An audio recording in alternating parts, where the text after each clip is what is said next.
नमस्कार। कर्माबाई महाविद्यालय की इस 28वीं भूगोल विषय की ऑनलाइन कक्षा में आप सभी का एक बार फिर स्वागत है। पिछले वीडियो में विद्यार्थियों हमने हिमानी के अपरदन और निक्षेपण से बनने वाले स्थलाकृतियों के बारे में पढ़ा। तो अपरदन और निक्षेपण के इस क्रम में हम अपनी इस सीरीज को आगे बढ़ाते हुए आज चर्चा करेंगे वायु के अपरदन और निक्षेपण से बनने वाली स्थलाकृति के बारे में। इसके वायु के जिस प्रकार से हिमानी और नदी अपरदन करके काट छाट करके स्थलाकृतियों का निर्माण करती हैं, उसी प्रकार से वायु भी अपने कार्य द्वारा वायु का अपरदन एवं निक्षेपण, वायु का अपरदन एवं निक्षेपण। तो विद्यार्थियों आज की क्लास में हम वायु के अपरदन और निक्षेपण के बारे में पढ़ेंगे। तो देखिए, सबसे पहले तो वायु के अपरदन के बारे में कुछ बेसिक जानकारी के बारे में अपन चर्चा कर लेते हैं कि देखिए, जो वायु है वो वायु पृथ्वी पर जीवन के लिए अति आवश्यक है। वायु के बिना जीवन संभव नहीं है। वायुमंडलीय दबाव के कारण ही धरातल पर बहुत सी जैविक क्रियाएं, अजैविक क्रियाएं संपादित हो पाती हैं। तो इसलिए वायु एक ऐसा तत्व है जिसके कारण पृथ्वी पर जीवन संभव है और विकास संबंधी विभिन्न क्रियाएं चल पाती हैं। ठीक है, जीवन का विकास आधारित है इस वायु के ऊपर और इस वायु के द्वारा ही स्थलाकृतियों का निर्माण शुष्क क्षेत्रों में, अर्धशुष्क क्षेत्रों में किया जाता है।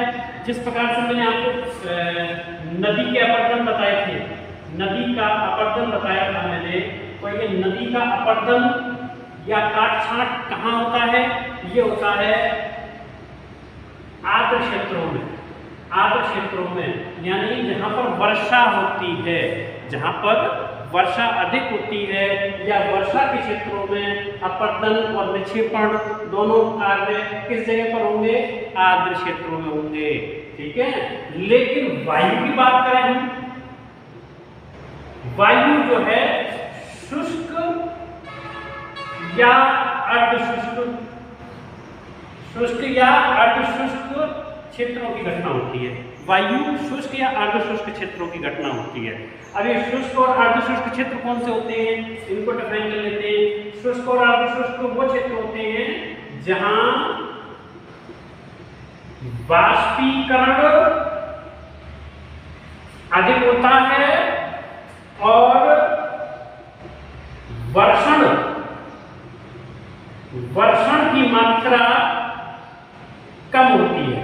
वर्षण कम होता है, यानी कि आप ऐसा समझिए ये उच्च प्रकार का पाया जाता है वाष्पीकरण और वर्षण निम्न प्रकार का पाया जाता है। यानी कि ऊपर से वायुमंडल की ओर से बादलों से जो वर्षा होगी उसकी मात्रा कम होगी और नीचे से जो जल का वाष्पीकरण होगा उसकी मात्रा ज्यादा हो जाएगी। तो इस प्रकार से वाष्पीकरण की दर जो है वो उच्च होती है और वर्षण की दर जो है निम्न होती है। इसी कारण किसी भी क्षेत्र में शुष्क और अर्धशुष्क दशाएं विस्तृत होती जाती हैं। ये अर्धशुष्क क्षेत्र कौन सा होता है? मान के चलिएगा ये कोई क्षेत्र है, इधर वर्षा बहुत ज्यादा होती है, इधर वर्षा बहुत कम होती है, इधर वर्षा उच्च है, ये वर्षा निम्न है। तो ये शुष्क क्षेत्र है और ये आर्द्र क्षेत्र है।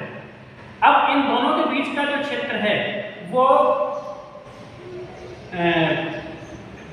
इन दोनों के बीच में भी थोड़ा सा शुष्क क्षेत्र की तरफ का क्षेत्र जो है वो पूर्ण रूप से शुष्क तो नहीं है, लेकिन शुष्कता का प्रभाव इस पर पाया जाता है। तो उसको कहते हैं अर्धशुष्क क्षेत्र, उसको कहते हैं अर्धशुष्क क्षेत्र। जबकि कुछ क्षेत्र ऐसे होते हैं जो आर्द्रता के निकट होते हैं तो उसको उप आर्द्र क्षेत्र कह देते हैं, उप आर्द्र। ठीक है, तो इस प्रकार से ये जो बेल्ट है, सूखे क्षेत्र की बेल्ट जो है, उसको हम क्या कह देते हैं, उसको कह देते हैं हम आर्द्र, माफ कीजिएगा, शुष्क या अर्ध शुष्क क्षेत्र। शुष्क क्षेत्र में वर्षा बिल्कुल कम होती है, 10 सेंटीमीटर से भी कम वार्षिक वर्षा होती है, जबकि अर्ध शुष्क क्षेत्र में 50 सेंटीमीटर तक वार्षिक वर्षा हो जाती है। तो इस आधार पर शुष्क और अर्ध शुष्क क्षेत्रों में जो मिट्टी होती है उसमें पानी की कमी पाई जाती है, और पानी की कमी पाई जाएगी तो मिट्टी को जो है बांधे रख पाना धरातल के लिए मुश्किल हो जाता है।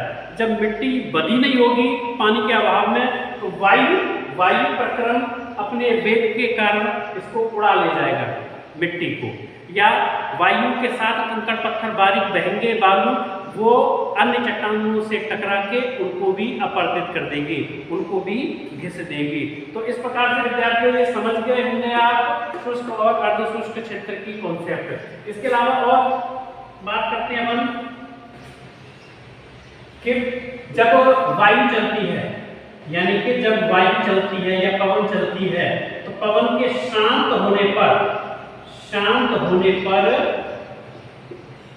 वायु चली, और वायु आंधी तूफान ये सब चले, और वायु जब शांत हो जाती है तब उसके बाद में उस क्षेत्र में दो प्रकार की स्थलाकृति बन जाती हैं। एक तो वायु ने घिस करके जिनको काट छाट किया है, दूसरा कहीं से मिट्टी या धूल को लेकर के वायु आती है, उसका जमाव कर देती है। तो इस प्रकार से ये दो स्थलाकृतियां बन जाती हैं, और हमको कब पता चलता है कि वायु शांत हो जाती है। वायु के शांत होने पर हमको स्थलाकृति कौन सी बनी है इसके बारे में जानकारी होती है। और आगे और चर्चा करते हैं। ये मैं वायु के बारे में थोड़ा जानकारी ब्रीफ कर रहा हूँ आप लोगों को, जिससे कि हम वायु अपरदन और निक्षेपण को विस्तार से समझ सकेंगे। और इसी एक टॉपिक में वायु से संबंधित विभिन्न तथ्यों को विस्तार से बताऊंगा आपको। देखिए, इसी क्रम में वायु जो है शुष्क और अर्ध शुष्क क्षेत्रों में ज्यादा अपरदन करती है, शुष्क और अर्ध शुष्क क्षेत्रों में। तो क्यों? सूखे क्षेत्रों में क्यों ज्यादा अपरदन करती है? क्योंकि सूखे क्षेत्रों में क्या होता है, सूखे क्षेत्रों में जल का अभाव होता है, और जल का अभाव होता है तो जल के अभाव के कारण वनस्पतियों पर क्या प्रभाव पड़ेगा? जल के अभाव के कारण वनस्पतियां क्या हो जाएंगी? वनस्पति विहीन क्षेत्र हो जाएगा, वनस्पतियां कम विकसित होंगी, इस क्षेत्र में विहीन क्षेत्र हो जाएगा और वनस्पतियां कम विकसित होंगी। सूखा क्षेत्र होगा, जल का अभाव होगा, वनस्पतियां विहीन क्षेत्र होगा, और जब वनस्पतियां नहीं होंगी तो चट्टानें कैसी हो जाएंगी? चट्टानें नग्न हो जाएंगी, और नग्न चट्टानों पर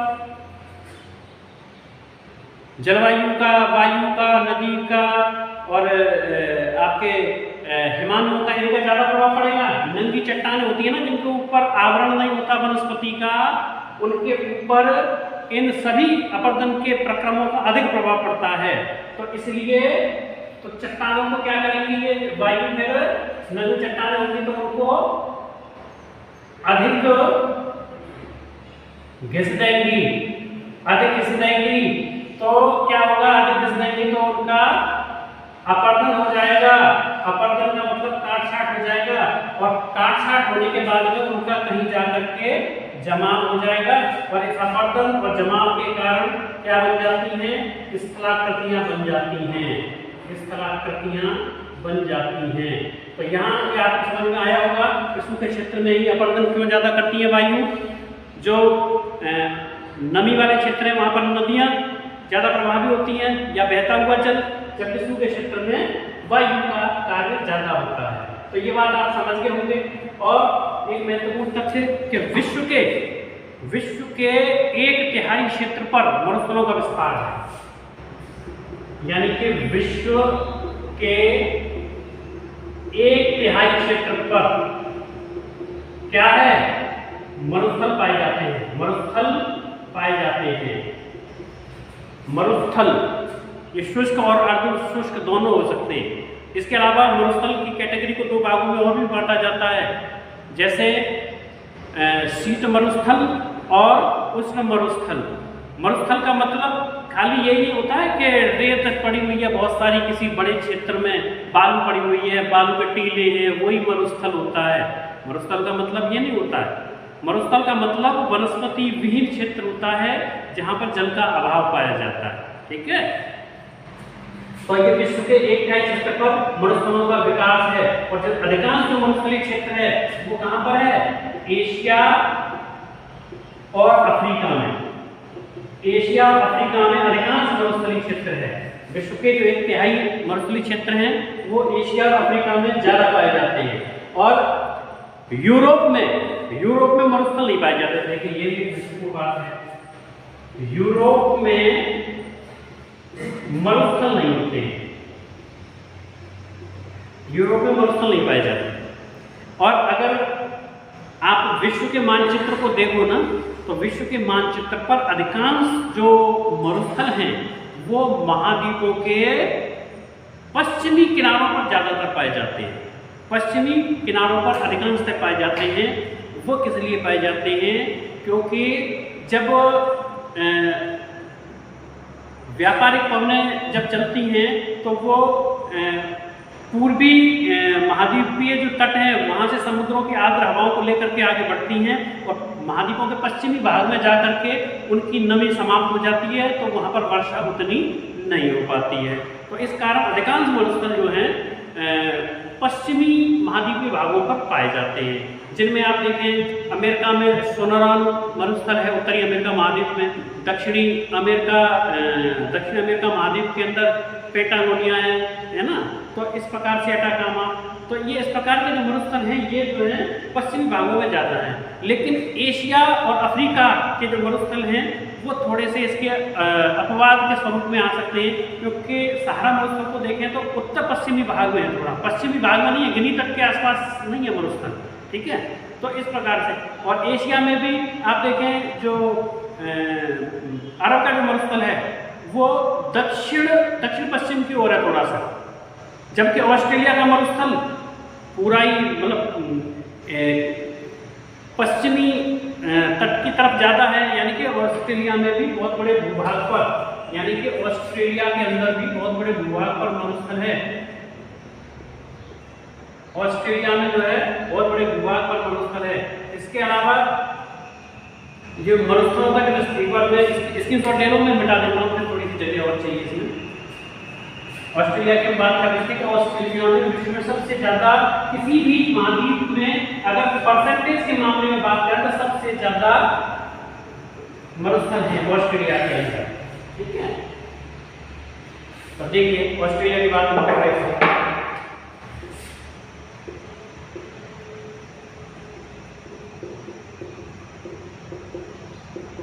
ऑस्ट्रेलिया महाद्वीप की हम बात कर रहे थे, तो ऑस्ट्रेलिया महाद्वीप का जो है 2/3 भाग जो है, 2/3 भाग मरुस्थलों से ढका हुआ है। इस प्रकार से है ये ऑस्ट्रेलिया।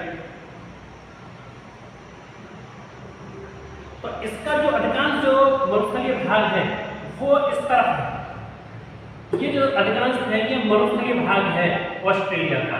तो पश्चिमी हिस्से पे ज्यादा मरुस्थल है और 2/3 भाग पर मरुस्थल है। तो ये आप समझ गए, ऑस्ट्रेलिया की बात कर रहे थे।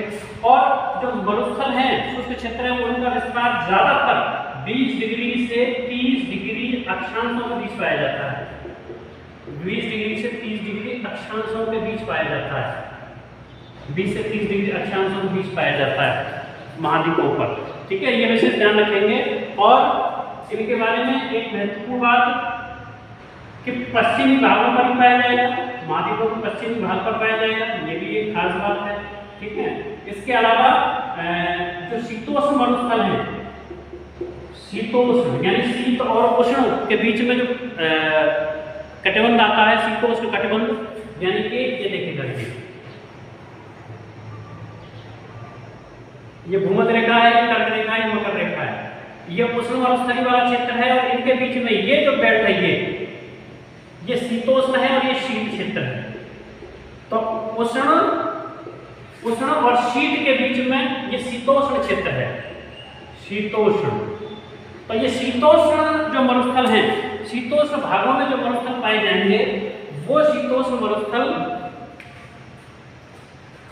35 डिग्री से 65 डिग्री अक्षांशों के बीच में पाए जाएंगे।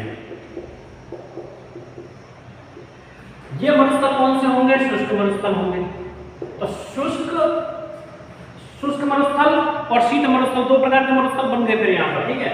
अच्छा, और ये जो मरुस्थल है ये जो है इनको दो भागों में बांटा जा सकता है। दो भागों में, इनको मूल रूप से दो भागों में बांट सकते हैं। अब ये दो भाग देखिए कौन कौन से हो सकते हैं। ठंडे क्षेत्रों में एक मरुस्थल है तो उसको शीत मरुस्थल कहेंगे हम, उनको शीत मरुस्थल कहेंगे। और जो उष्ण क्षेत्रों में है उनको हम गर्म मरुस्थल कहेंगे। अब मैं आपको एक बात बता दूं यहाँ कि मरुस्थल शब्द के आने से ही दिमाग में एक बात आती है कि ये मरुस्थल क्या है। मरुस्थल से मतलब है रेगिस्तान, और वहां पर बहुत सारा रेत ही रेत है, बहुत ज्यादा गर्मी पड़ती है। तो ये कॉन्सेप्ट है, ये जो विचारधारा है ये बिल्कुल गलत है। मरुस्थल का मतलब ये नहीं है कि बहुत ज्यादा रेत है और बहुत ज्यादा गर्मी है। मरुस्थल का मतलब ऐसा क्षेत्र जो वनस्पति विहीन है, चाहे ठंडा हो क्षेत्र चाहे गर्म हो। ऐसे क्षेत्र भी हैं, ठंडे क्षेत्र भी हैं जहाँ वर्षा नहीं होती है, वनस्पति बहुत कम है ना। उत्तरी ध्रुव पर देखिए वो शीत मरुस्थल है ना। ग्रीनलैंड है, ग्रीनलैंड के ऊपर शीत मरुस्थल है क्योंकि वहां भी वनस्पतियां नहीं पाई जाती है। तो वनस्पति कहाँ होगी? जहां पर जल की मात्रा होगी। तो जल की मात्रा नहीं पाई जाती तो इसलिए मरुस्थल दो भागों में बांट दिए जाते हैं। अब ये जो गर्म मरुस्थल है ये निम्न अक्षांशों में पाए जाते हैं। जब मैंने अक्षांशों का आपको विस्तार से बताया था मामला, तब मैंने अक्षांशों के बारे में वर्गीकरण किया था कि उच्च अक्षांश और निम्न अक्षांश कौन से होते हैं। शीत मरुस्थल उच्च अक्षांशों में पाए जाते हैं। तो ये चीजें ध्यान में रखने वाली बात है। मरुस्थल गर्म भी हो सकते हैं, ठंडे भी हो सकते हैं। तो एक बार स्क्रीनशॉट ले लीजिएगा, फिर आगे बढ़ते हैं। मरुस्थलों के प्रकार और भी प्रकार होते हैं, उनको बताएंगे। दो भागों के मरुस्थल होते हैं, ठंडे क्षेत्रों के, गर्म क्षेत्र के। इसलिए शीत मरुस्थल और गर्म मरुस्थल दो भागों में बांट दिया जाता है। अब मरुस्थलों के प्रकार की चर्चा हम कर लेते हैं। मरुस्थल के प्रकारों की चर्चा कर लेते हैं। तो अधिकांश भूगोलवेत्ताओं ने मरुस्थलों को 4-5 भागों में बांटा है। उन भागों की थोड़ी सी जल्दी से चर्चा हम कर लेते हैं। उसके बाद में वायु का अपरदन और निक्षेपण की बात विस्तार से करेंगे। तो देखिए मरुस्थल की बात हम कर रहे हैं। मरुस्थल के प्रकार, तो मरुस्थल के प्रकार की बात करते हैं तो देखिए इसको हम प्रकारों को बांट लेते हैं। पहले प्रकार में बांट लेते हैं। तो पहला प्रकार हम कहते हैं, आपने सुना होगा एक वर्ड हमादा, ये आपने सुना होगा। और इसी को, इसका जो दूसरा नाम है उसी को कहते हैं चट्टानी मरुस्थल। चट्टानी मरुस्थल, इसी को चट्टानी मरुस्थल कहते हैं। और इसके बारे में जो हमादा जो नाम है, ये जो नाम है ना हमादा, ये एक्चुअली हमादा नाम क्यों पड़ा है क्योंकि लीबिया के अंदर एक मरुस्थल है और वो जगह का नाम है हमादा। लीबिया के अंदर हमादा स्थान का नाम है, ये हमादा एक स्थान है। उस स्थान पर जो मरुस्थल है इसी कारण उसको हमादा का मरुस्थल कहा जाता है, ठीक है। अच्छा, और इस जैसे मरुस्थलों की जहाँ तुलना की जाती है उनको हमादा मरुस्थल ही कह देते हैं, जबकि हमादा एक स्थान है लीबिया के अंदर। जैसे वोल्केनो तुल्य ज्वालामुखी, जबकि वोल्केनो कहीं का ज्वालामुखी है। हवाई तुल्य ज्वालामुखी, तो हवाई तो किसी जगह विशेष का नाम है, वहाँ पर जैसे ज्वालामुखी पाए जाते हैं वो ज्वालामुखी अन्य क्षेत्रों में भी पाए जाते हैं। तो ये किसी स्थान के हिसाब से नाम है। जैसे हम डालडा वनस्पति घी खाते हैं तो हम कहते हैं डालडा दे दो, तो डालडा तो किसी कंपनी का नाम है, वो तो वनस्पति घी है। अब डालडा कंपनी तो बंद होने की कगार पर है, लेकिन दूसरी कंपनी बनाती है वनस्पति घी को, लेकिन हम उन दूसरी कंपनी के वनस्पति घी को भी डालडा कहते हैं। तो इसी प्रकार से हमारा जो मरुस्थल है नाम जो है वो लीबिया के उस स्थान के नाम पर है, लेकिन इस प्रकार के मरुस्थल जहाँ भी पाए जाएंगे उनको सबको हम हमादा कहेंगे। ठीक है। और इनकी जो विशेषता है उसमें क्या होता है कि नग्न चट्टानें पाई जाती है, केवल चट्टानें नहीं पाई जाएंगी हमारा मरुस्थल के अंदर। ऊपर का आवरण जो है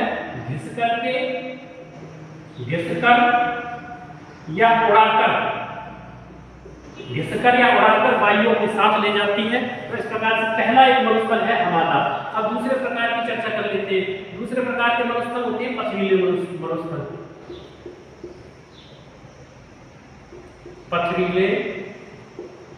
मरुस्थल। अब इन पथरीले मरुस्थल की बात करें तो जैसा इसके नाम से पता चल रहा है पथरीला है ना, इनको रेत भी कह देते हैं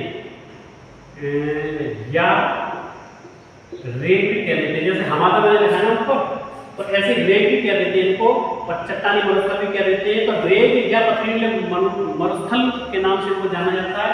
और इन पर क्या होता है, इनकी जो विशेषताएं हैं, इन पर छोटे छोटे पत्थर इनमें पाए जाते हैं। छोटे छोटे पत्थर जो है बिछे हुए पाए जाते हैं जमीन पर, बिछे हुए पाए जाते हैं।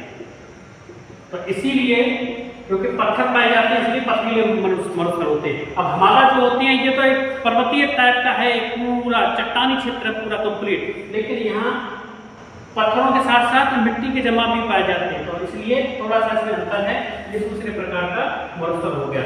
और छोटे छोटे जो पत्थर होते हैं वो पाए जाते हैं, किस रूप में पाए जाते हैं, एक तरीके से चादर की फॉर्म में पाए जाते हैं। चादर जो बिछी आती है ना, तो पत्थरों की चादर से बिछी रहती है पूरे में, ठीक है। तो इस प्रकार से ये पथरीले मरुस्थल। अब तीसरे प्रकार के मरुस्थल की बात करें तो तीसरा प्रकार का मरुस्थल है अर्क, इसको कहते हैं अर्क या बालू का मरुस्थल भी कह देते हैं इसको, बालू का मरुस्थल या बालू का मरुस्थल भी इसको कह देते हैं। तो अब देखिए इसके नाम से पता चला बालू का मरुस्थल। जो अधिकांशतः लोग जानते हैं ना मरुस्थल क्या है, रेगिस्तान क्या है, वो इसी को समझते हैं, जबकि ये भी रेगिस्तान है, ये भी रेगिस्तान है। रेगिस्तान का मतलब रेत से नहीं होता है, ठीक है। अर्क जो है वो बालू का मरुस्थल है, और ये मरुस्थल जो है बालू के जमाव का होता है। और यहाँ पर टीले बहुत पाए जाते हैं, बालू के टीले बहुत पाए जाएंगे, जिनको क्या हम स्तूप कहते हैं। बालू के टीले बहुत पाए जाएंगे जिनको कि स्तूप कहते हैं। और ये भी कहाँ पर, लीबिया में अधिकांशतः उनका विस्तार है। और लीबिया का एक मरुस्थल है,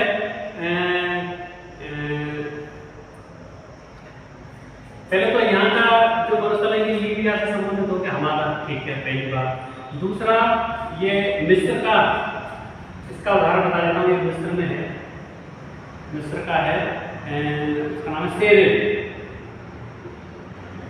सेरेन मरुस्थल मिस्र का। इनको उदाहरण साथ के साथ अपन समझते चलते हैं। लीबिया का हमारा तो नाम ही इसका हमारा है, और पथरीले मरुस्थल का उदाहरण है मिस्र का सेरेन। और इसका जो उदाहरण है वो है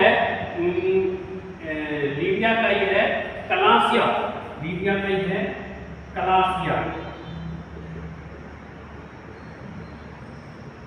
मरुस्थल। लीबिया का कलासिया मरुस्थल जो है वो उदाहरण है इस अर्क का या बालू के इसका मरुस्थल का। इस प्रकार से एक नूबियन नहीं, तुर्कमेनिस्तान में भी एक मरुस्थल है कुम के नाम से, कुम के नाम से है। और वो कहाँ पाया जाता है, तुर्किस्तान यानी कि तुर्किस्तान के अंदर, ठीक है, उसको कुम कहते हैं। आपने सुना होगा तेल क्षेत्र काराकुम तेल क्षेत्र का नाम सुना होगा। तो वो ये कुम क्या है, रेगिस्तान क्षेत्र है, वहां से जो है जगह का नाम है कारा। और कुम जो है मरुस्थल का एक प्रकार है, वहां पर जो है पेट्रोलियम पाया जाता है। तो इस प्रकार से ये तीसरा प्रकार हो गया। अब चौथे प्रकार की बात करते हैं। तो चौथा प्रकार जो है वो है हमारा उत्खात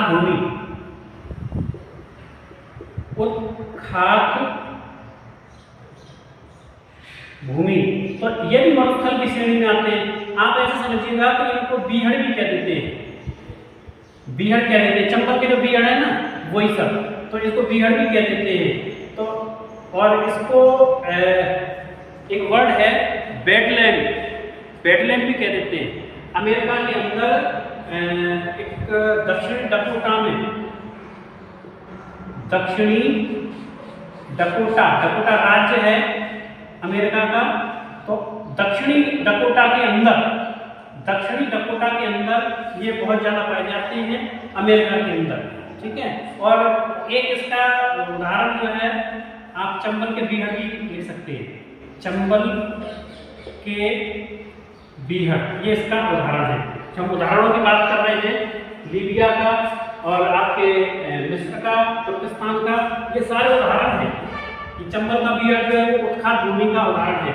यहाँ पर क्या होता है कि कमजोर चट्टानों की सतह होती है और नदी के द्वारा या वर्षा के जल के द्वारा उसमें बीच बीच में अपर्दन करके नालियाँ बना दी जाती हैं। फिर थोड़ी सी नालियाँ बनने के बाद में फिर कुछ वायु भी मिट्टी को उड़ाना शुरू कर देती है, कुछ नदी उड़ाना शुरू कर देती है। तो इस प्रकार की जो भूमि बन जाती है उसको बीहड़ कहते हैं, या उसको उत्खात भूमि कहते हैं, या बेडलैंड, बेडलैंड भी कहते हैं उसको। तो इस प्रकार से ये चार मरुस्थल। एक पांचवा प्रकार और भी कहा जाता है, पांचवा प्रकार और भी कहा जाता है, जिसको हालांकि ये इतना शामिल नहीं किया जाता, लेकिन फिर भी मैं बता देता हूँ, कुछ पुस्तकों में पर्वतीय मरुस्थल भी कहा जाता है। जो बड़े बड़े पहाड़ हैं, यानी बड़े बड़े जो पहाड़ हैं, बड़े बड़े पहाड़ हैं, बिल्कुल नग्न अवस्था में, उन पर कोई वनस्पति नहीं है, वनस्पति विहीन है, तो उनको 5वीं श्रेणी में बांट दिया गया है और उनको कह दिया गया है पर्वतीय मरुस्थल। तो ये मरुस्थलों का एक प्रकार से वर्गीकरण मैंने किया है। इसका भी कोई उदाहरण ले सकते हैं आप, इसका हिमालय क्षेत्र में उदाहरण ले सकते हैं, या इसका आप अरावली, राजस्थान की बात कर रहा हूँ मैं, अरावली के अंदर ही बहुत सी आप पर्वत श्रेणियाँ ऐसी देख लेते हैं कि उनके ऊपर वनस्पति नहीं है। कभी सड़क के किनारे जाते हुए आप देखेंगे बिल्कुल नंगी चट्टान एकदम से उसकी रहती है, पूरा पहाड़ बिल्कुल वनस्पति विहीन होता है। तो वो क्या है, वो इसके उदाहरण है। तो इस प्रकार से एक बार आप स्क्रीनशॉट ले लीजिएगा, फिर नेक्स्ट आगे मैं फिर चर्चा करता हूँ।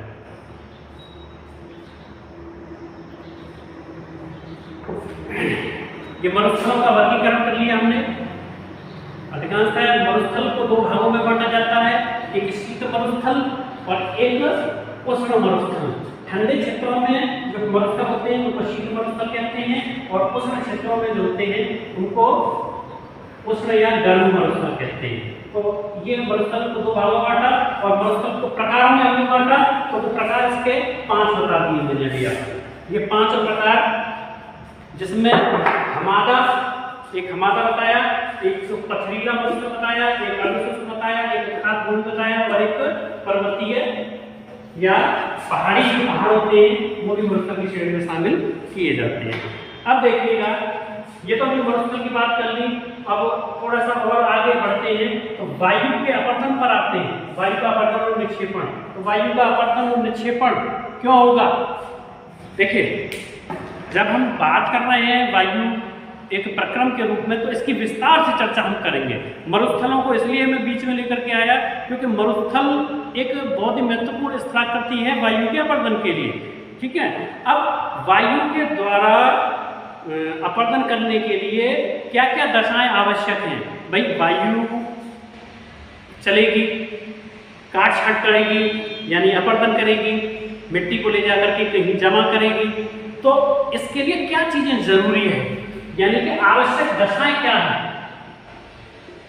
आवश्यक दशाएं क्या है? कौन सी चीजें होंगी तब मिट्टी काट छांट करेगी, वायु काट छांट करेगी? मतलब कैसी दशाएं होंगी तब हवा जो है मिट्टी को काटेगी।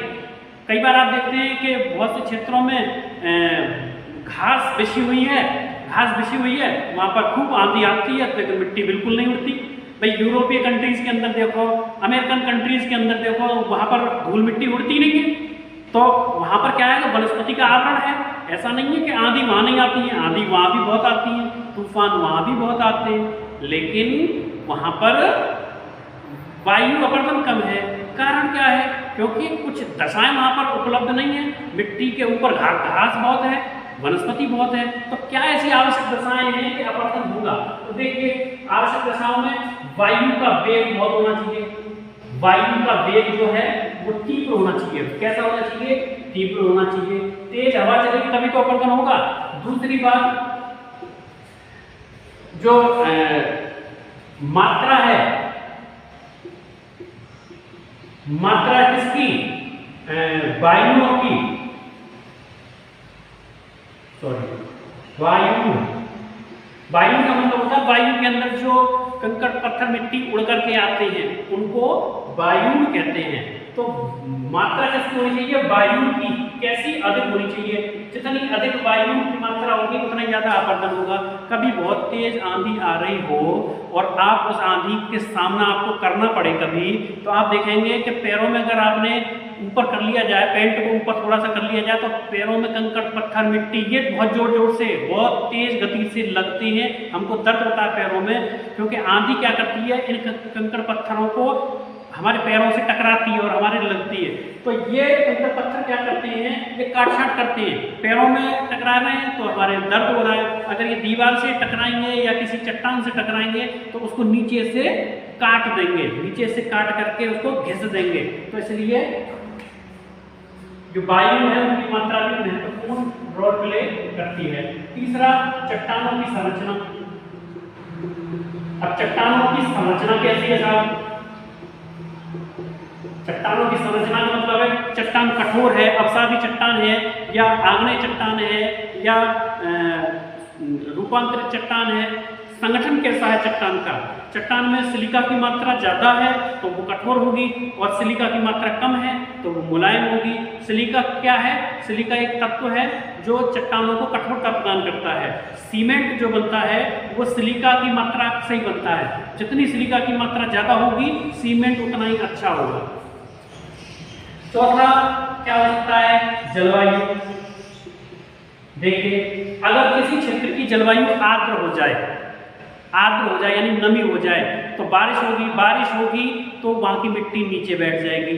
लेकिन अगर जलवायु में वर्षा की जगह शुष्क जलवायु हो जाए, सूखी जलवायु हो जाए, बारिश नहीं हो, तो वायु अपना काम ज्यादा ताकत से करेगी। ठीक है, तो इस प्रकार से ये कुछ मेन मैंने आपको आवश्यक दशाएं बताई हैं, इनके कारण वायु का अपवर्तन अधिक होता है। तो आप स्क्रीनशॉट ले लीजिएगा, फिर मैं इसको मिटा देता हूं। चलिए मैं इसी में और बता देता हूं। ये तो आवश्यक दशाएं हो गई। इसके अलावा जो वायु अपवर्तन कार्य करती है, अपवर्तन कार्य करती है, वो कार्य कैसे करती है? वो कार्य कैसे करती है? अपवर्तन का जो कार्य करेगी, ठीक है, वायु घिसेगी, लेकिन कैसे घिसेगी? तो देखिए उसके भी मैं आपको बता देता हूँ किस प्रकार से घिसेगी। पहली बात, जो मैं पिछले वीडियोस में बता चुका हूँ आपको ये सारी चीजें, कि अपघर्षण द्वारा, पहली बात। दूसरी बात, सन्निघर्षण द्वारा, और तीसरी बात अपवाहन द्वारा। ये तीन प्रकार से वायु जो है अपवर्तन करती है। तो इनका क्या मतलब है समझ लीजिए। अपघर्षण का मतलब होता है कि वायु के अंदर कंकड़ पत्थर जो उड़ करके जा रहे हैं वो जहां टकराएंगे उसी चट्टान को घिसेंगे।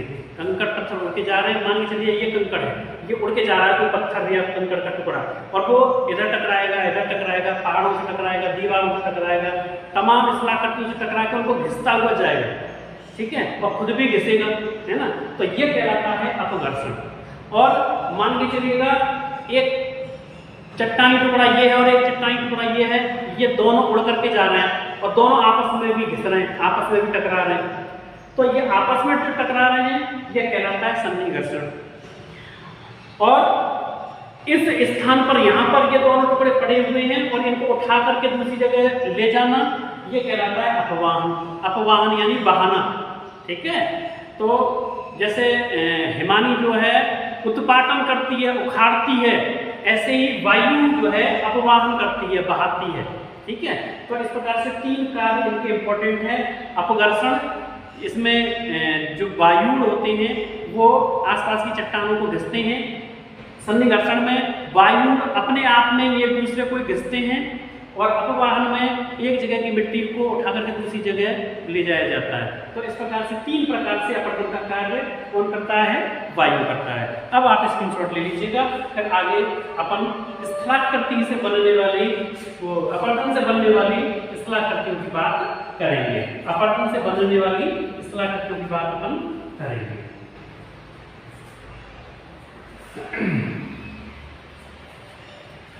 कई बार वीडियो थोड़ा लंबा हो जाता है। मैं एक्चुअली एक ही वीडियो में संपूर्ण टॉपिक को डालने का प्रयास करता हूँ। छोटे छोटे वीडियो डालने से फिर कोई फायदा नहीं, बार आपको फिर वो सर्च करके ढूंढना पड़ेगा। अब यहाँ एक ही वीडियो में मैं संपूर्ण वायु प्रक्रम आपको यहाँ उपलब्ध कराने की कोशिश करता हूँ। अब है वायु के अपरदन से बनी स्थलाकृति।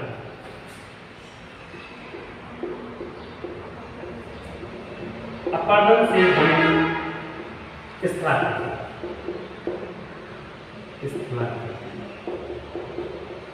केवल अपरदन की बात कर रहे हैं हम, ठीक है।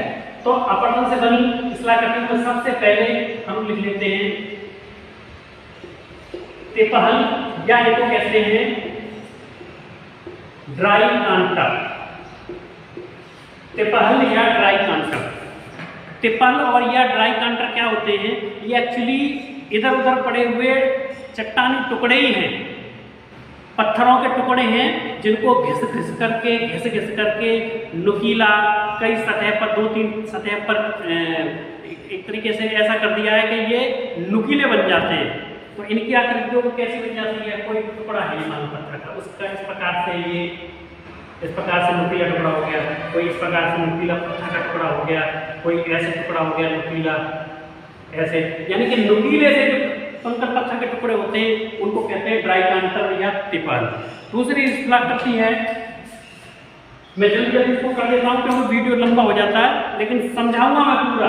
ड्राई कांटर जो है इस प्रकार के होते हैं और ये पत्थर के टुकड़े हैं, ठीक है, ये चट्टानी टुकड़े हैं। ड्राई कांटर जो है ध्यान रखेंगे।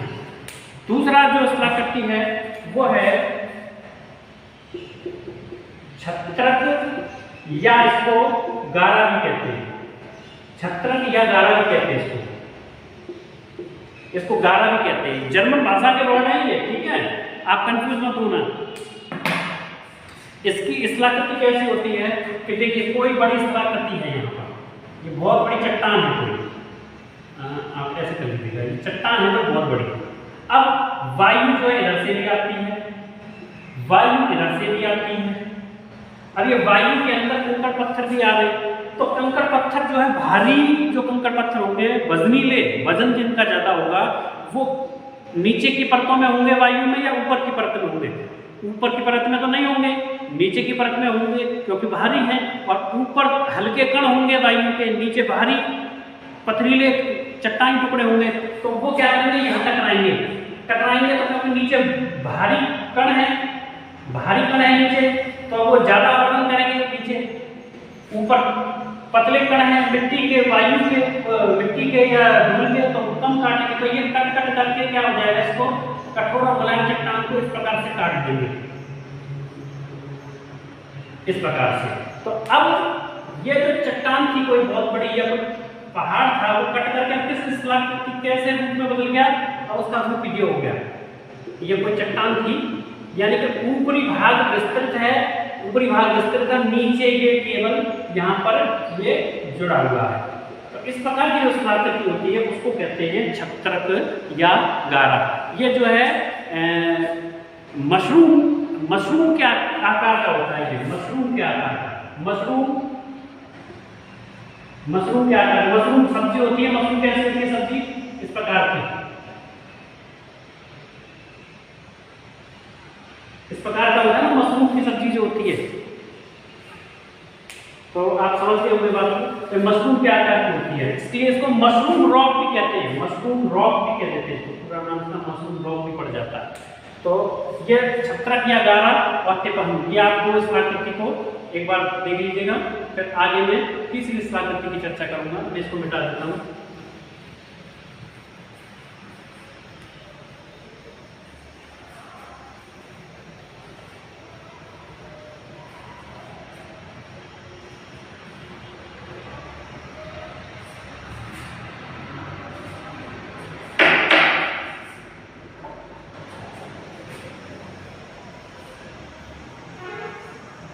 तीसरी स्थलाकृति की बात हम करते हैं। तो तीसरी स्थलाकृति है भूस्तंभ।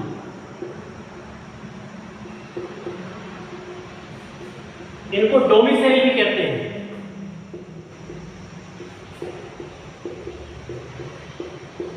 डोमिसाइल भी इनको कहते हैं। तो भूस्तंभों में क्या होता है, देखिए क्षैतिज रूप से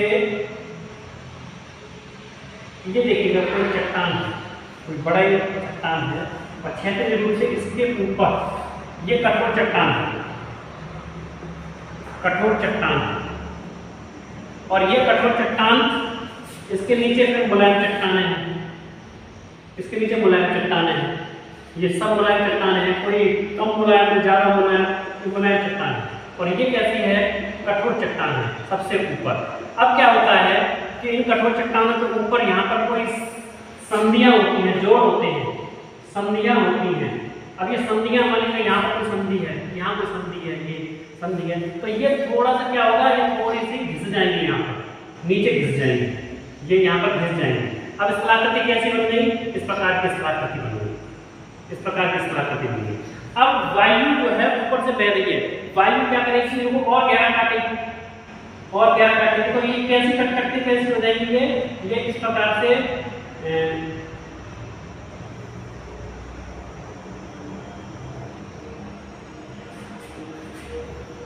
यहां से भी कट जाएगी,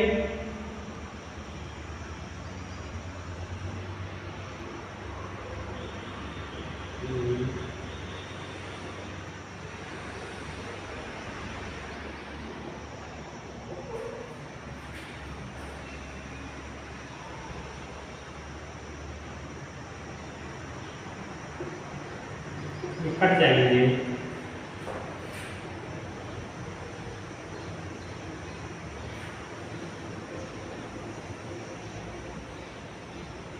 इस प्रकार की स्थलाकृतियां ये बन जाएंगी और आपको अच्छे से समझ में आएगी। मैं कंप्लीट कर देता हूँ डायग्राम को। तो देखिए अब होगा क्या कि ये जो बीच की भाग है, ये सब घिस जाएंगे, बीच के भाग, इनको सबको हवा घिस देगी और इसकी स्थलाकृति कैसे हो जाएगी, इस प्रकार से ऊपर ये कठोर चट्टान रह जाएंगे, ऊपर ये कठोर चट्टानों के जमा रह जाएंगे, केवल इस पर ऊपर कठोर चट्टानों के जमा रह जाएंगे, बाकी सब ये घिस जाएंगे और ये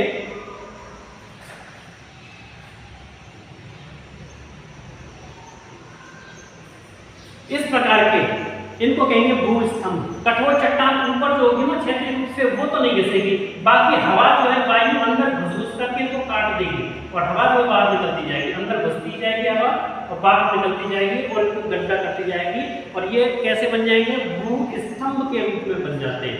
इनको कहते हैं डोमिसाइल या भूस्तंभ। फिर हमारी चौथी स्थलाकृति है, आप इसके ऊपर ले लीजिएगा या लिख लीजिएगा। चौथी स्थलाकृति की बात करता हूं मैं।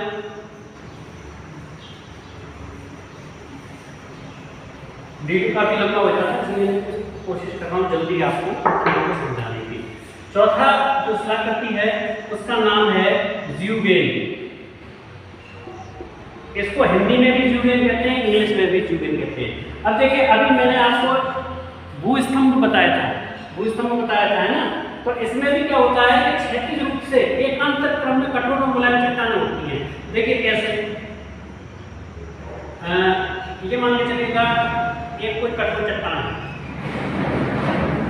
फिर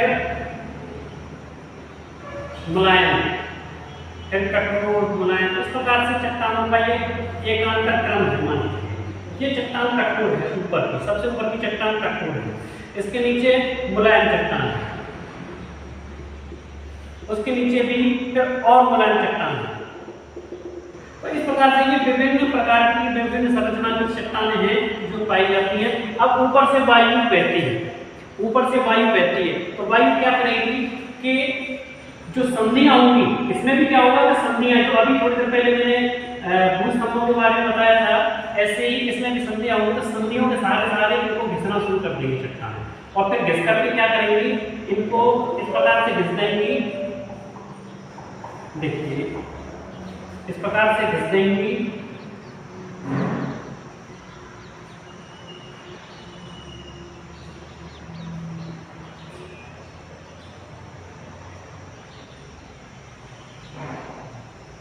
ये एक कठोर चट्टान का भाग रह जाएगा ऊपर और ये मुलायम चट्टान होगा। तो ऐसा होगा जैसे स्याही की दबात होती है ना, स्याही की जो दबात होती है उसके आकृति के शिलाकृतियां बन जाएंगी।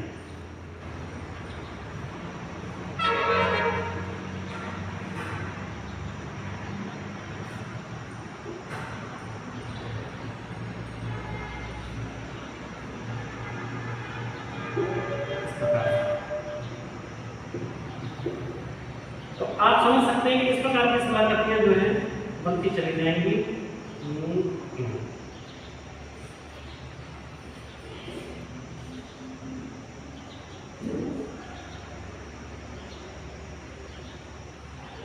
इस प्रकार की शिलाकृतियां बनती चली जाएंगी और ये बीच में जो है यहाँ पर ये गर्त जैसे बन जाएंगे, बीच में ये गर्त जैसे बन जाएंगे। कठोर और मुलायम चट्टानों के माध्यम से जो कि क्षैतिज रूप से बिछी हुई है, ये कठोर और मुलायम चट्टानें ये कैसे बिछी हुई हैं? क्षैतिज रूप से। ये ध्यान रखना, ज़ूगेम के अंदर चट्टानें कैसी बिछी होती हैं? क्षैतिज रूप में। ज़ूगेम के निर्माण में चट्टानें कैसी बिछी हुई हैं? क्षैतिज रूप में। और इनके द्वारा ही, क्षैतिज रूप में बिछी होने के द्वारा ही इनका निर्माण होता है। तो इसको कहते हैं अपन ज़ूगेम। इसके अलावा एक पांचवी शिलाकृति है, पांचवी शिलाकृति इसके साथ ही बताऊंगा मैं, जिससे आपको कंफ्यूज नहीं होगा, क्योंकि तो वो भी कुछ ऐसे ही है मिलती।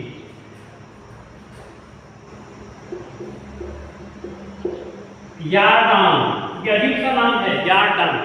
यार्डान तो ये जर्मन भाषा के वर्ड्स हैं, उन वहाँ के भूगोलवेत्ताओं ने अपनी अपनी भाषा में इन टर्म्स को उन्होंने व्यक्त किया और उसी रूप में हमने ले लिया है। तो यार्डान किस प्रकार से होती है कि इसमें तो क्षैतिज रूप होता है चट्टानों का, लेकिन यहाँ पर चट्टानें कैसी बिछी होती हैं? लंबवत बिछी होती हैं, लंबवत क्रम होता है। कैसी चट्टानों का? कठोर और मुलायम चट्टानों का। ये भी क्षैतिज रूप से कैसी होती हैं? कठोर और मुलायम चट्टान, ठीक है, कठोर और मुलायम। जबकि ये भी लंबवत कैसी होती हैं? कठोर और मुलायम, कठोर और मुलायम। थोड़ा रोशनी कर देता हूं मैं।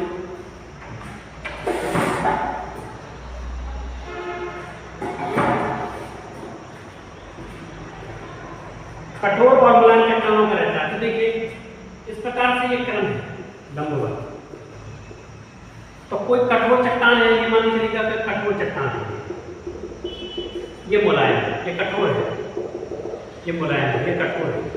तो क्या होगा कि जो कठोर चट्टान है वो, जो मुलायम चट्टान है वो तो पूरी घिस जाएगी, वो तो साफ हो जाएगी अंदर तक, मुलायम चट्टान अंदर तक साफ हो जाएगी। और शिलाकृति कैसी निर्मित हो जाएगी? इस प्रकार की, थोड़ी सी कठोर चट्टान घिस जाएगी, ये भी थोड़ी सी कठोर चट्टान घिस जाएगी इस प्रकार से, और ये मुलायम चट्टान पूरी साफ हो जाएगी। ये भी कठोर चट्टान थोड़ी सी घिस जाएगी और ये मुलायम चट्टान पूरी साफ हो जाएगी। तो शिलाकृति कैसी बनी? इस प्रकार से।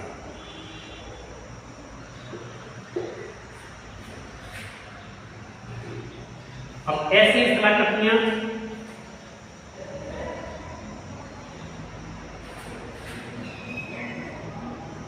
जो कठोर चट्टान थी ना लंबवत, वो तो घिस नहीं, इनके बीच की जो मुलायम चट्टान थी वो घिस गई। तो इस प्रकार से कठोर और मुलायम चट्टानों का जो लंबवत एकांतर क्रम होता है ना, एक के बाद एक, एक के बाद एक, तो उसमें इस प्रकार की शिलाकृति बन जाती है और इनको कहते हैं यार्डान, इनको कहते हैं यार्डान। तो ये आप स्क्रीनशॉट ले लीजिएगा, फिर आगे बढ़ता हूँ। वीडियो ज़्यादा लंबा ना हो इसलिए मैं जल्दी जल्दी आपको समझाने का प्रयास करता हूँ। और विद्यार्थियों एक बात मैं आपको बता दूँ कि मेरा वीडियो कट कॉपी पेस्ट नहीं होता है, जो कुछ भी आपके सामने बताता हूँ मैं। अधिकांशतः यूट्यूबर क्या करते हैं कि वीडियो बनाते समय उसको कट कॉपी एडिट करते हैं, मैं अपने वीडियो को एडिट नहीं करता, जिस रूप में जैसे भी मैं पढ़ा रहा हूँ वो आपके सामने होता है। इसमें ये नहीं है कि बीच में से कट कर दिया जाए, कहीं से रोक दिया जाए, कट कॉपी पेस्ट करके उसको एडिट नहीं करता हूँ मैं, ठीक है। जैसा भी है, जैसे आप क्लास के अंदर बैठ के पढ़ रहे हैं बिल्कुल उसी फॉर्म में आपको मैं पढ़ाता हूँ।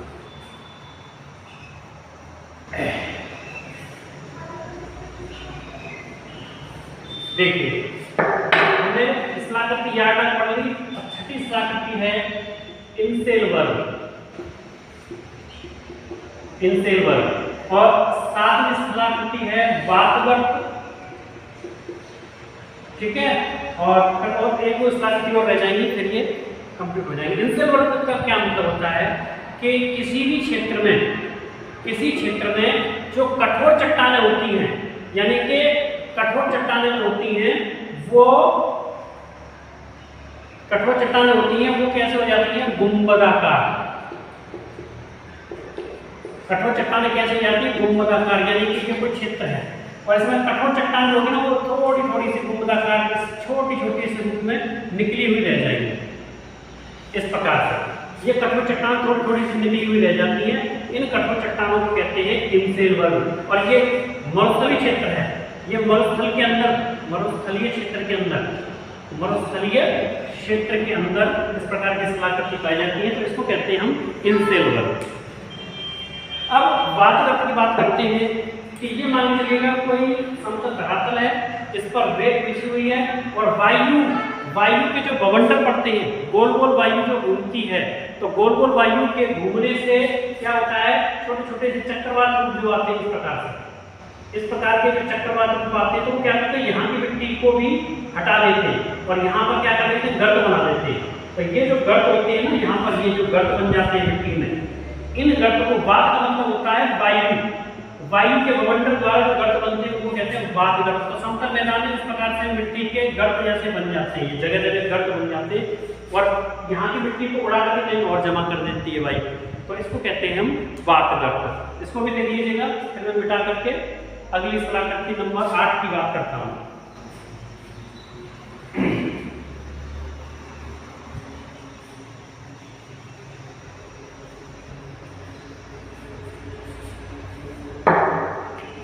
ये अपरदन से बनने वाली आखिरी स्थलाकृति है, नंबर 8। सॉरी, बात करते तो बता दिया आपको। पवन पुल और पवन खिड़की और पवन खिड़की। तो देखिए ये क्या होते हैं कि ये मान के चलिएगा कोई चट्टान है, ठीक है, और इस चट्टान को इसको मैं थोड़ा सा डॉट कर देता हूँ, तो आपको फर्क नजर आ जाएगा पवन पुल और पवन खिड़की के बीच। ये कोई चट्टान है, उसको वायु जो है अपने प्रहार से काटने की कोशिश करती है। तो ये नरम चट्टान है, तो इस पहाड़ के अंदर नरम चट्टान में छेद बना देगी, यहाँ पर नदी, वो नदी नहीं है पवन, वायु में छेद बना देगी, इस प्रकार के छेद बना देगी जगह जगह इस प्रकार से। तो ये इस प्रकार के जो छेद होते हैं इनको कहते हैं हम पवन खिड़की, इनको तो कहते हैं पवन खिड़की। इनमें पक्षी वगैरह भी रहने लगते हैं, छोटी छोटी चिड़ियाँ वगैरह मिट्टी के ऊंचे ऊंचे टीले होते हैं, उनमें अपना घर बना लेती हैं, घोंसला बना लेती हैं, इनको कहते हैं पवन खिड़की। और जब कई 2-3 पवन खिड़की मिल करके बहुत बड़ा आकार में रूप में परिवर्तन कर लेती हैं और एक बहुत बड़ा छेद बन जाता है नीचे से और एक पुल की भांति एक स्थलाकृति बन जाती है, तो उसको कहते हैं हम फिर पवन पुल। पवन के द्वारा एक पुल का निर्माण हो गया, इसके नीचे रास्ता बन गया। तो इस प्रकार से ये पवन पुल और पवन खिड़की, आपको ये मैंने अपरदन से बनी स्थलाकृतियों के बारे में बताया है। इसके बाद में निक्षेपण से बनी स्थलाकृतियों के बारे में मैं आपको और बताता हूँ जल्दी जल्दी से। सो ये हमारा वीडियो थोड़ा सा समाप्त होने के ऊपर होगा। अब वायु के निक्षेप से बनने वाली स्थलाकृतियों की चर्चा और अपन कर लेते हैं।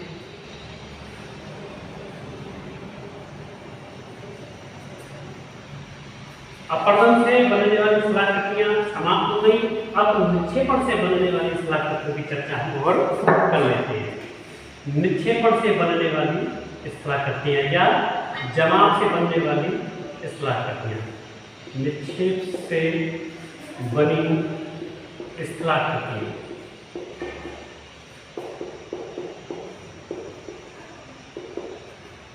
देखिए, निक्षेप का मतलब क्या है, वायु का जमाव। वायु क्या जमाव करेगी, कंकड़ पत्थर बालू बजरी जो उड़ा करके लाती है वो सब निक्षेप है। कई बार आप देखते हैं घर के अंदर आप साफ सफाई करते हैं, तो साफ सफाई करने के बाद में मिट्टी जो है फिर से जमाव हो जाता है, मिट्टी का घर के अंदर मिट्टी का जमाव हो जाता है, तो फिर आप उसको झाड़ू लगा के साफ करते हैं। तो क्या वो मिट्टी का जो जमाव है घर के अंदर या कमरे के अंदर वो भी निक्षेप है क्या? बिल्कुल। हर एक मिट्टी का कण जो वायु उड़ा करके ला रही है वो सब निक्षेप के अंदर आता है। तो देखिए निक्षेप से मैंने सलाह करते हुए पहला है उर्मिकाएं। उर्मिकाएं क्या होती हैं? उर्मिकाएं होती हैं जैसे समुद्री लहरों द्वारा बारीक बारीक जमाव ऐसे बनाने जाते हैं ना किनारों पर, समुद्री किनारों पर लहरों के द्वारा बारीक बारीक इस प्रकार की लहर जमाव इस आकृति बनाई जाती है ना, उसी प्रकार से वायु भी जमाव करती है, बारीक बारीक कण गिराती है कहीं पर, तो उससे इस प्रकार की स्थलाकृति बन जाती है जिसको हम उर्मिकाएं कहते हैं। इसके अलावा दूसरी स्थलाकृति स्तूप बनते हैं। स्तूप को इंग्लिश में ड्यून्स बोलते हैं ना, बालू का स्तूप, सैंड ड्यून्स, ठीक है। अब स्तूपी क्या होते हैं? ये आकार और स्वरूप में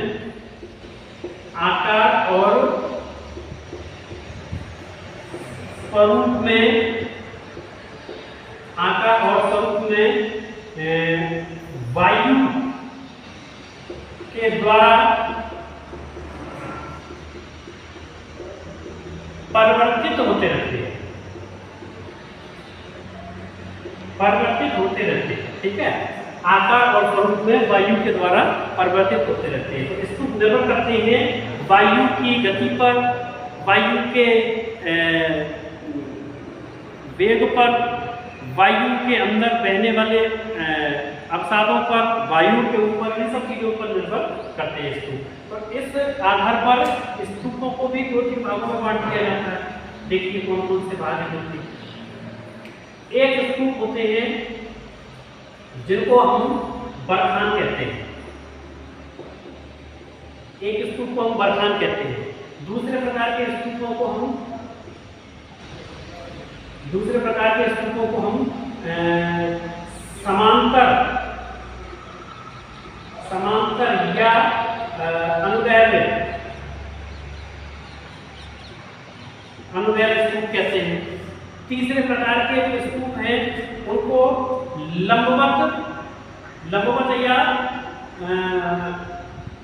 अनुदैर्घ्य अनुप्रस्थ,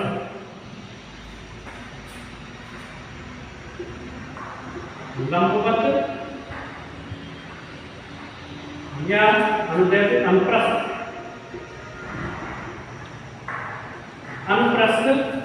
स्तूप कहते हैं। तो स्तूपों को हमने 3 भागों में बांटा यहाँ पर, बरखान, समांतर और लंबवत। तो देखिए इनमें क्या अंतर है कि जो बरखान जो होते हैं वो कैसे होते हैं? अर्धचंद्राकार, देखिए इस प्रकार से, और ये ढाल पीछे की तरफ रहता है स्तूप का। पवन इधर से बहती है, ये वायु की दिशा है, वायु इधर से आती है और इधर जमा करती जाती है और पीछे की तरफ रेत को जमा करती जाती है। तो इस प्रकार के जो जमाव होते हैं उनको कहते हैं अपन बरखान अर्धचंद्राकार जमाव होते हैं। जैसे जब हम गेहूं की फसल के बाद में भूसा निकलवाते हैं तो थ्रेशर से जो भूसा निकलता है तो वो सामने इस प्रकार का जमाव करता है और पीछे ऐसे जमा करता है। तो ये स्वरूप जो है वो पवन के द्वारा भी रेत को जमा किया जाता है, तो उसको कहते हैं बरखान।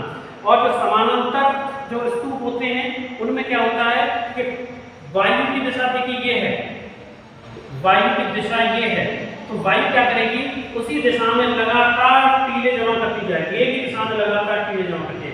तो ये लगातार एक दिशा में टीले जमा हो गई है, इसके पीछे की तरफ ढाल है, इधर उधर ढाल है, लगातार एक टीला है, लगातार एक टीला लंबा टीला जो करके बीच में एक इधर के भाग के और इधर के भाग के बीच में एक डिवाइडर सा खड़ा हो जाता है पूरा, और ये 4-5 किलोमीटर लंबा भी हो सकता है, ठीक है। 20 से 30 मीटर ऊंचा भी हो सकता है, 4-5 किलोमीटर लंबा भी हो सकता है। तो इस प्रकार के जो समानांतर टीले होते हैं, यानी कि वायु के समानांतर जो टीले बनते हैं बहुत लंबे लंबे, उनको कहते हैं समानांतर या अनुदैर्घ्य। और लंबवत जो होते हैं वो कैसे होते हैं? बरखान तो थोड़े से यहाँ पर तीव्र ढाल होता है इधर, और इधर धीमा ढाल होता है, लेकिन ये कैसे होते हैं? इस प्रकार से,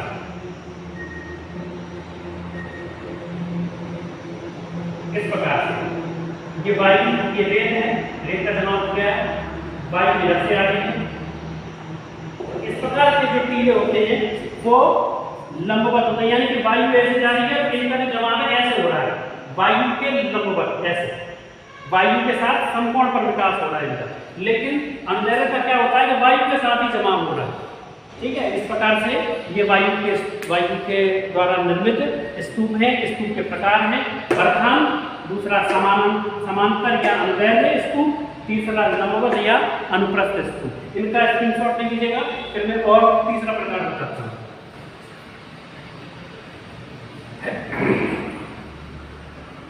ये भूगोल विषय के एमए के जो विद्यार्थी हैं, एमए के जो विद्यार्थी हैं उनको भी मैं शामिल करके पढ़ा रहा हूँ, जो बीए के विद्यार्थी हैं उनको भी शामिल करके, ये सभी के लिए समान रूप से लाभदायक है टॉपिक। मैं डीप पढ़ा रहा हूँ क्योंकि एमए वाले बच्चों को भी लाभ मिले, और अगर ग्रेजुएशन वाले बच्चे डीप पढ़ते हैं तो उनको भी बहुत फायदा होगा इसका, ठीक है। अच्छा, और कंपटीशंस में भी सवाल आते हैं इनसे, तो सामान्य रूप से सभी के लिए इंपॉर्टेंट है टॉपिक। अगला है तीसरा स्तूप हो गए, एक है तीसरा बालू का चादर या शीट। तो बारी बारी मिट्टी जम जाती है बालू की, तो वो क्या है, बालू का शीट है। सिंपल सी बात है, इसमें कोई बड़ी बात नहीं है। चौथी जो कलाकृति है वो है लोयस, लोयस के मैदान। अब ये लोयस वर्ड क्या है, लोयस का क्या मतलब है? एक्चुअली लोयस होते हैं, इधर से तो देखिए मरुस्थल है, मरुस्थल के अंदर बालू है, मरुस्थल के अंदर बालू है, और इधर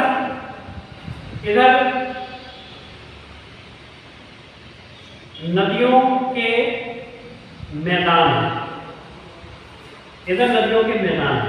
तो वायु द्वारा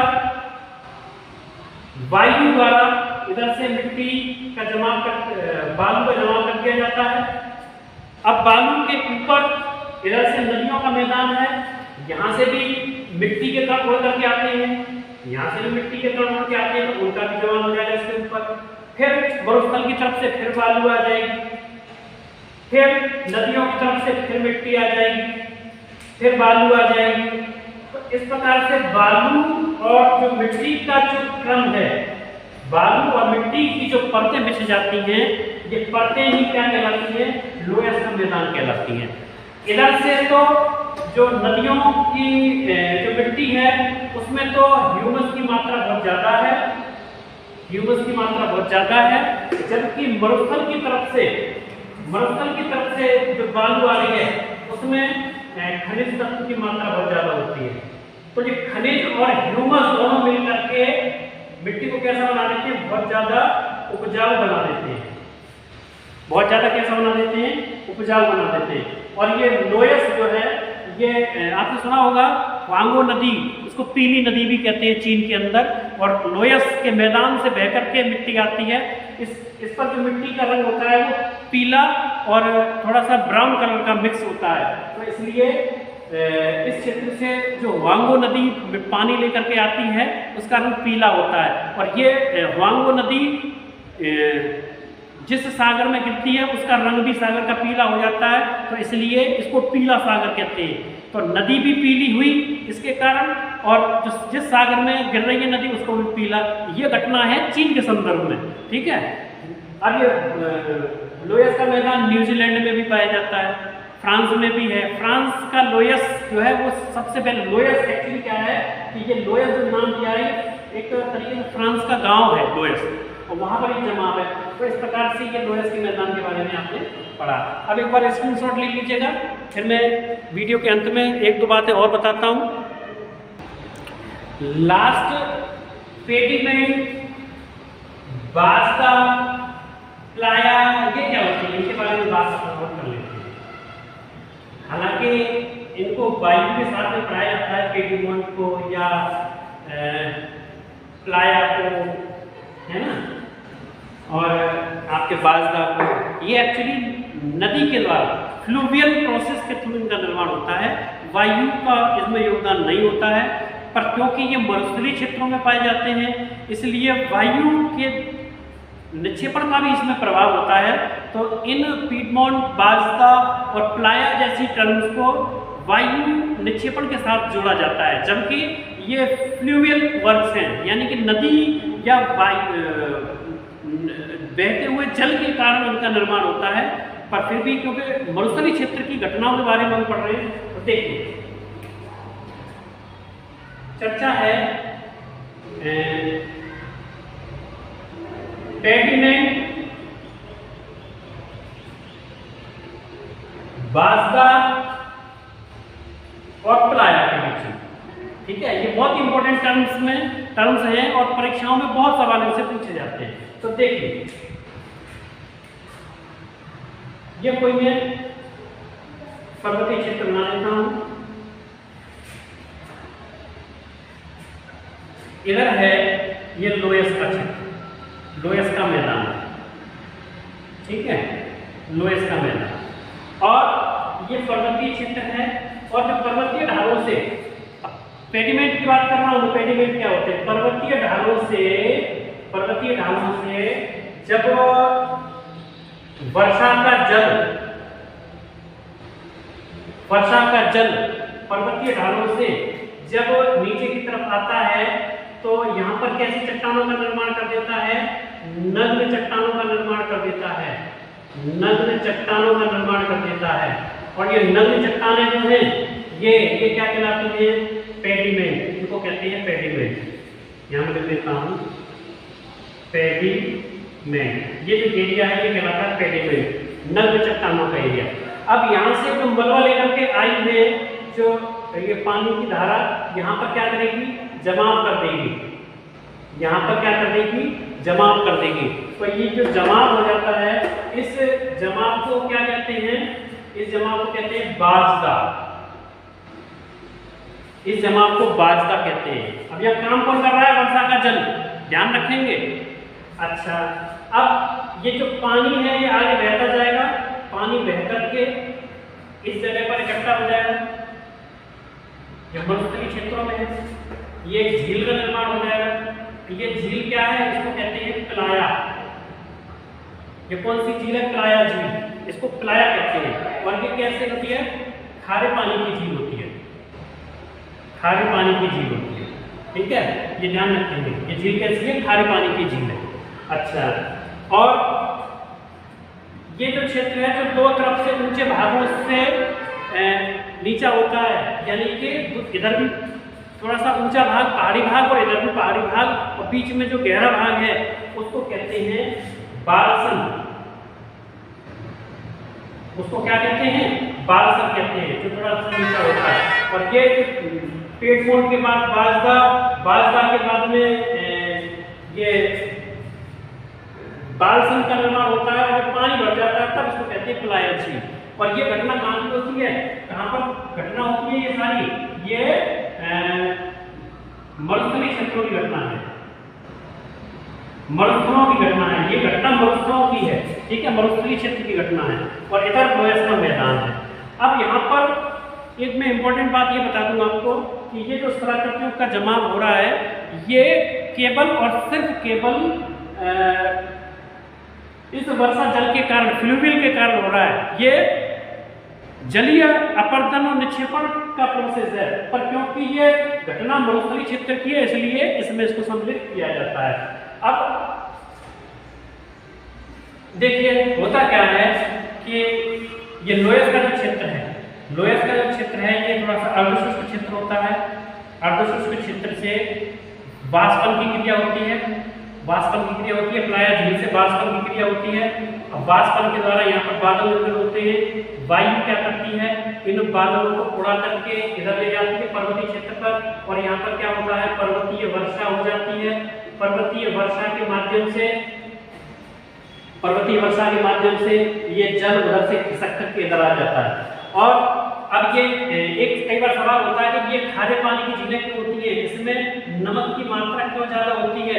उसका कारण ये होता है कि अर्धशुष्क क्षेत्रों में, इन अर्धशुष्क क्षेत्रों में अंदर जो खनिज के रूप में नमक है पानी पड़ने के बाद में जब वाष्पन की क्रिया होती है तो ये वाष्पन की क्रिया के द्वारा नमक की मात्रा ऊपरी सतह पर आ जाती है, यानी कि अंदर का जो जल है वाष्पन की क्रिया के माध्यम से, ये अंदर का जो जल है वो वाष्पन की क्रिया के माध्यम से नमक की मात्रा को बाहर ले आएगा यहाँ धरातल पर। अब बाहर आकर के नमक तो सतह पे जमा हो जाएगा, लेकिन जल जो है वाष्पीकृत हो जाएगा ऊपर, और यहाँ अगर जब बारिश होगी तो वर्षा अपने साथ इस नमक को ले जा करके यहाँ जमा कर देगी, और यहाँ से वाष्पन वाला जल फिर से बादल बन करके आगे वर्षा करेगा, लेकिन नमक यहाँ जमा होता रहेगा। तो इस प्रकार से नमक के जमा हो जाते हैं। राजस्थान की जो झीलें हैं, सांबर झील, पंचपदरा झील, ये इस प्रकार की जो डीडवाना है, ये खारे पानी की झीलें हैं, इनका इसी प्रकार से निर्माण हुआ है। और बाल्सन जो वर्ड है, ये वर्ड ऐसा है कि दो तरफ से चट्टानों से, ऊंचे भागों से, पहाड़ों से घिरा हुआ होता है, थोड़ा सा बीच में गहरा होता है, इसको बाल्सन कहते हैं। एक बाल्सन आपने सुना होगा, बाल्सन चौराहा, ये उत्तर प्रदेश के इलाहाबाद शहर के अंदर है बाल्सन चौराहा।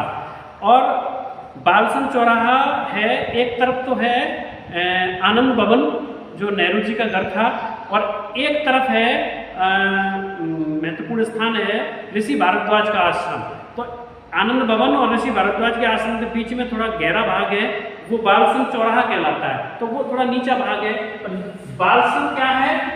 गहरा भाग, और पलाया झील क्या है? जिसमें पानी भर जाएगा, ये खारे पानी की है। तो इस प्रकार से ये घटना आपने सुनी होगी। और जो ये लोयस है, लोयस का मैदान, ये लोयस वर्ड जो है ये कहाँ से आया? ये फ्रांस का एक गांव था, फ्रांस का गांव था लोयस, वहां से ये वर्ड आया है। और इस जैसी जो संस्कृति जहां जहां पाई जाएगी उन सबको लोयस कहते हैं। तो विद्यार्थियों, ये निक्षेप से संबंधित जो तथ्य थे वो भी आपके सामने बताए। इस प्रकार से वायु के द्वारा अपर्दन क्यों होता है, कौन कौन सी आवश्यक दशाएं हैं, अपर्दन का कार्य वायु कैसे करती है, अपर्दन करने के बाद में वायु किस प्रकार की स्थलाकृतियों का निर्माण करती है, और अपर्दन से प्राप्त शैल मलबा को किस प्रकार से वो जमाव करती है, निक्षेप करती है, और उसके स्थलाकृतियों का निर्माण करती है, और मरुस्थल किसे कहते हैं, मरुस्थल के कितने भाग हैं, और मरुस्थल के कौन कौन से प्रकार हैं, इन सब बातों की चर्चा आज हमने इस क्लास में की। बच्चों, क्लास थोड़ी सी लंबी जरूर हो जाती है, लेकिन आपको एक जगह ही एक टॉपिक कंप्लीट मिल जाता है, इसलिए क्लास थोड़ी सी लंबी हो जाती है। और आपको क्लास अच्छी लगती है तो चैनल को लाइक, शेयर और सब्सक्राइब करें। आगे नेक्स्ट क्लास में फिर मिलते हैं। नमस्कार।